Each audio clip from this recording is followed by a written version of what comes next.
Hey everyone, let's get into this reaction for episode 3 of Love is Blind Argentina. To be honest with you, this episode was a bit of a snooze fest for me in the beginning, but it did get slightly better towards the end.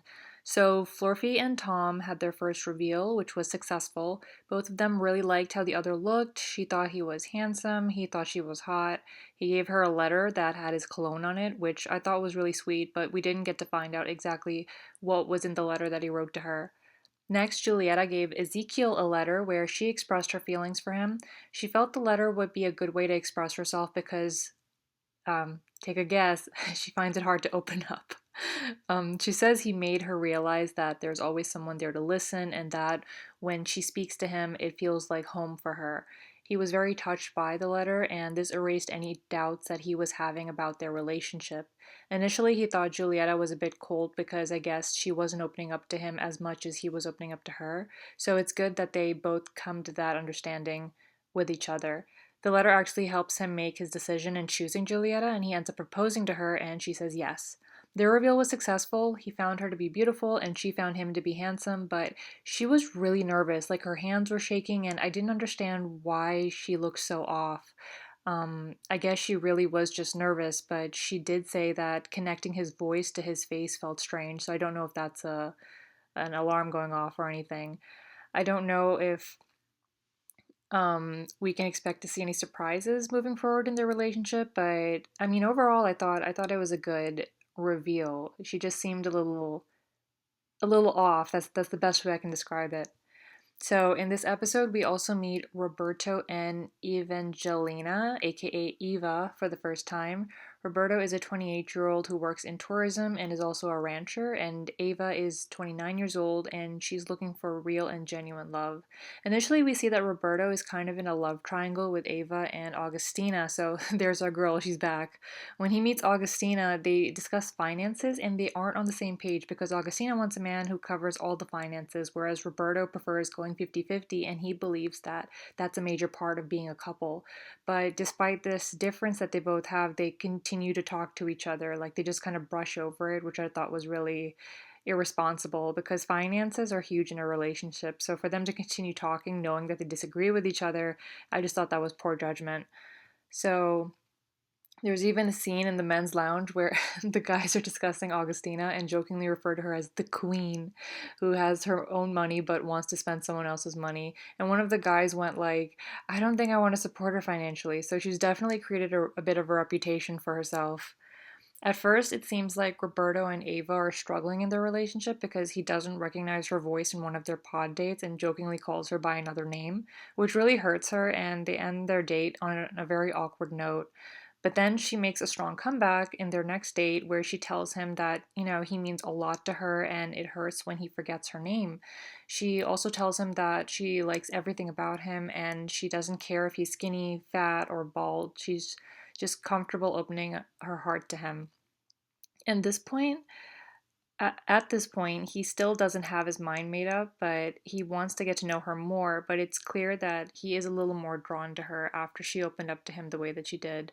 Roberta then meets Augustina, and she basically tells him that, he's her top choice, and she connects with him.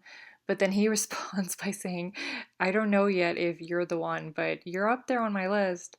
And ultimately, he finds her difficult to figure out, whereas he finds Ava to be more invested.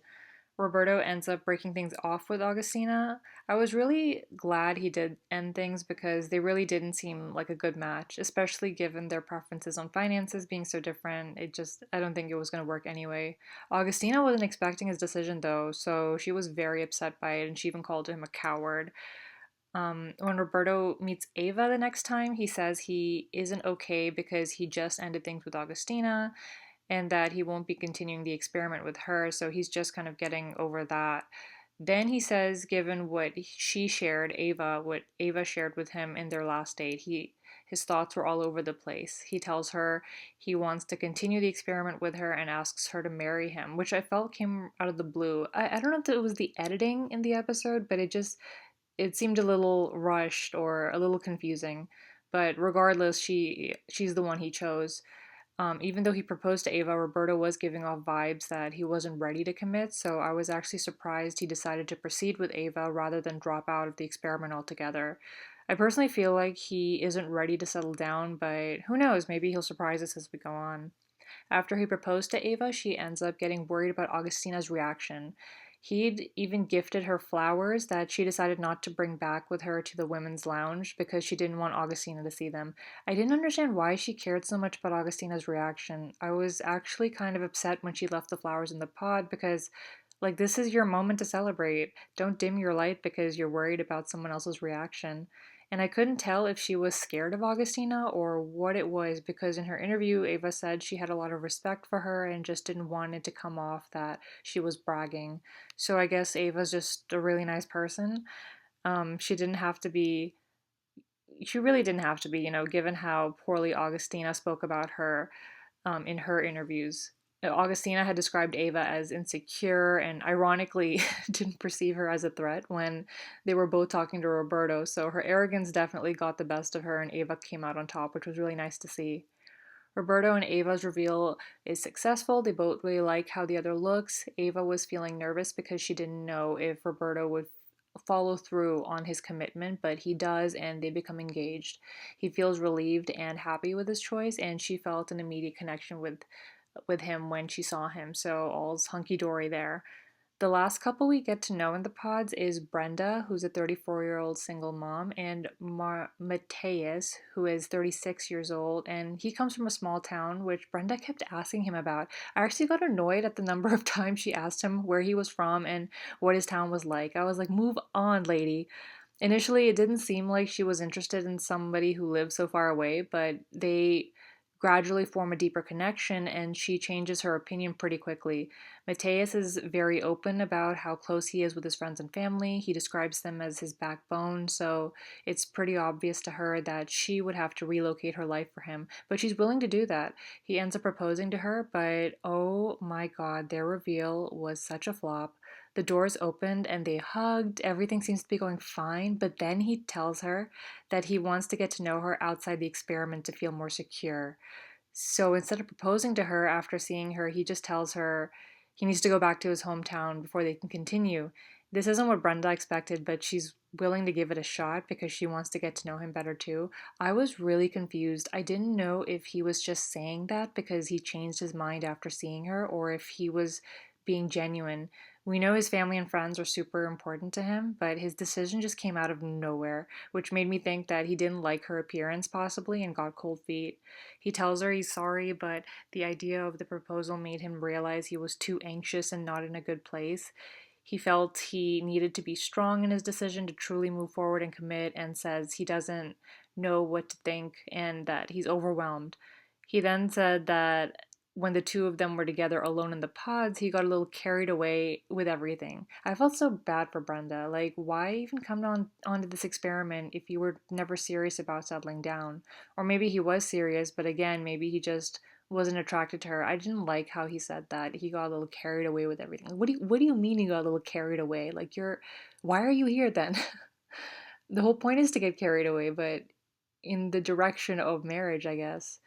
But Brenda says she feels hurt because she got all the way to the end and she wanted to wear that ring because he did propose in the pods and then bam, he just changed his mind. But she says she'll give him a chance. To be honest, I don't think they're going to last. I genuinely believe he didn't like how she looked or something like that and he just changed his mind. He probably made up that story about needing to go to his hometown on the spot so he wouldn't come off as a jerk, but I think he came off as a total jerk and I really feel for Brenda.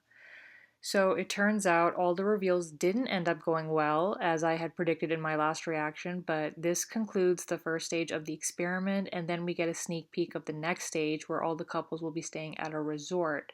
So that wraps up my reaction to episode 3. If you enjoyed this video, please like and subscribe to stay tuned for my reaction to episode 4. Thanks so much, and I'll see you next time.